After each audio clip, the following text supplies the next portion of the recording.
Yes guys, for today's video, ang inyong tinderang ina ay ngayon lang ulit nakapagluto. Yes mga B, pasensya na kayo at medyo na busy ang inyong tinderang ina syempre. So ayan, naggigisa tayo ng bawang dahil tayo ay magluluto ng kalderetang manok. O diba guys? Syempre, kanya-kanyang way tayo ng pagluluto ng kaldereta. O ayan, i-golden brown natin ang ating sibuyas. Syempre, ilalagay na rin natin ang ating sibuyas. Syempre, medium lang yan dahil Diyos ko po, nagmahal na naman ang mga bilihin. Ano ba nangyari sa atin? So, ayan, ano lang po natin yan. I-golden brown ang ating bawang at sibuyas. So, diba guys? At syempre, ito na yung manok. O, diba? So, may pakpak, may lieg, dahil si Mr. ay paborito ang lieg. Sana all, paborito ang lieg. So, ito na nga, maglalagay din tayo ng paminta at syempre, isasangkutsa natin siya ng maigi. Ito, maglalagay rin tayo ng konting toyo.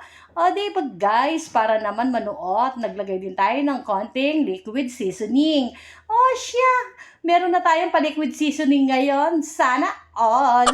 O siya, ayan, tatakpan po muna natin at ayan, medyo naglabas-labas na yung kanyang tubig-tubig ang ating manok. Siyempre, ilalagay na rin natin ang ating tomato paste, di ba guys? Para naman manuot na yung kanyang kulay dito. O di ba, konti lang yung nilagay natin B, dahil mamaya maglalagay pa tayo ng tomato sauce.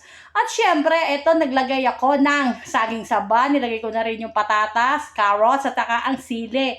So guys, hindi ko na pinirito yung mga pagulay dahil konti lang naman, o diba? Sayang din kasi. Ayan, naglagay na rin ako ng tubig. So ayan, ako lang bang naglagay ng saba, sayang din kasi. At syempre, para naman manamis-namis onte, diba? So sayang din kasi yung saging saba, kaya ayan, nilagay na natin. So ayan, kumukulo na. Ang bilis ng transition. O diba, nabubulol na naman ako. Ayan, naglagay tayo ng liver spread, mga B. Syempre, diba, o ang kamay ko. At syempre, nagbumoys ang aking camera dyan, diba, B, dahil yung usok.